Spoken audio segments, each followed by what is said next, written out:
السلام عليكم ورحمة الله لكل المشاهدين الكرام. راح نقدم لكم توقعات سعر الأورو والدولار لشهر فيفري ومارس 2024 بناء على طلب المشاهدين. توقعات الأيام القليلة القادمة: هل سيستمر ارتفاع سعر الأورو والدولار في السوق السوداء أم راح يكون هناك تراجع وانخفاض في الأيام القليلة القادمة فيفري أو مارس؟ وسعر اليورو اليوم في الجزائر مساء 26 جانفي 2024. ادعمونا بلايك واشتراك حتى يوصلكم كل جديد. افيدونا برأيكم وتوقعاتكم في التعليقات. نبدأ بأهم المؤشرات من بينها العرض والطلب لشهر فيفري ومارس. نتوقع راح يزيد الطلب في شهر فيفري، وذلك خاصة من الوكالات السياحية يعني موسم العمرة في شهر رمضان. يعني العمرة في شهر رمضان تأخذ مبالغ كبيرة من العملة الصعبة من الأورو والدولار، ولهذا نتوقع راح يزيد الطلب في شهر فيفري بانتظار شهر مارس اللي راح يكون فيه شهر رمضان بإذن الله يوم 8/9 مارس 2024. ولهذا الطلب راح يزيد في شهر فيفري خاصة. أما بالنسبة للسوق الرسمية شهدت تذبذب في سعر الأورو والدولار في البنوك. يعني السعر الرسمي سعر صرف اليورو مقابل الدولار الأمريكي، وسعر صرف الدولار الأمريكي مقابل الدينار الجزائري، وسعر صرف اليورو مقابل الدينار الجزائري.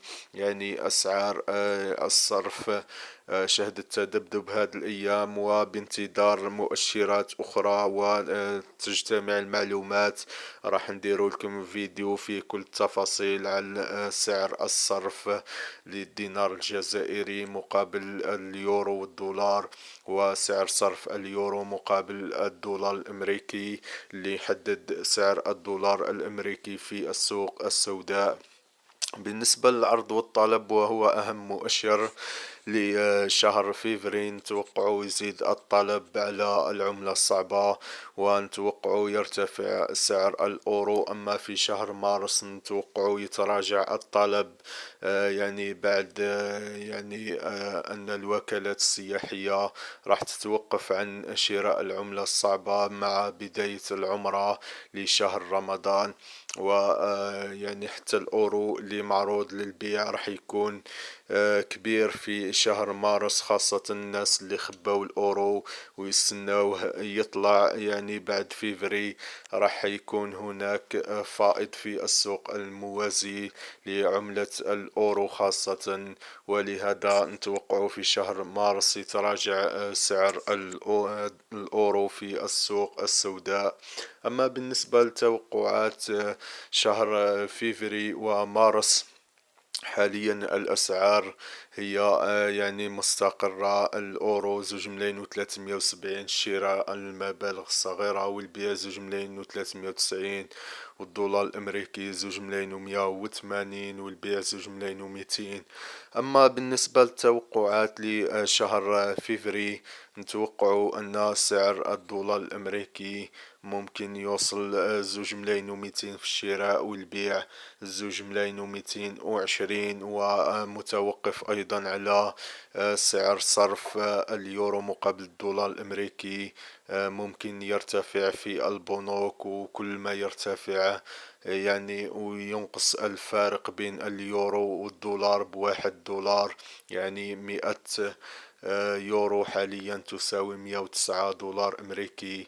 كل ما تراجعت بواحد إلى 108 مثلا يزيد سعر الدولار الأمريكي ب20 ألف. ونتوقع يتراجع يعني هذا الفرق بين اليورو والدولار، ويطلع الدولار أكثر في شهر فيفري. مبدئيا 2,200 ممكن يوصل، والبيع 2,220، وممكن يوصل حتى 2,250 في الشراء، والبيع 2,270. إذا يعني اجتمعت بعض المؤشرات راح نقدم لكم هذه المؤشرات والمعلومات في الأيام القليلة القادمة. حالما تتوفر هذه المعلومات. بالنسبة للأورو ممكن يوصل في شهر فيفري إلى 2 ملايين و400 في الشراء والبيع 2 ملايين و420.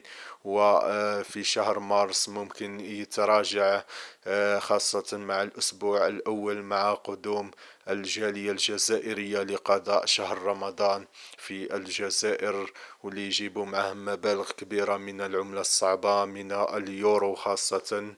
ويعني تراجع الطلب راح يتراجع في بداية شهر رمضان، ممكن يوصل 2 ملايين و340 في الشراء والبيع 2 ملايين و360.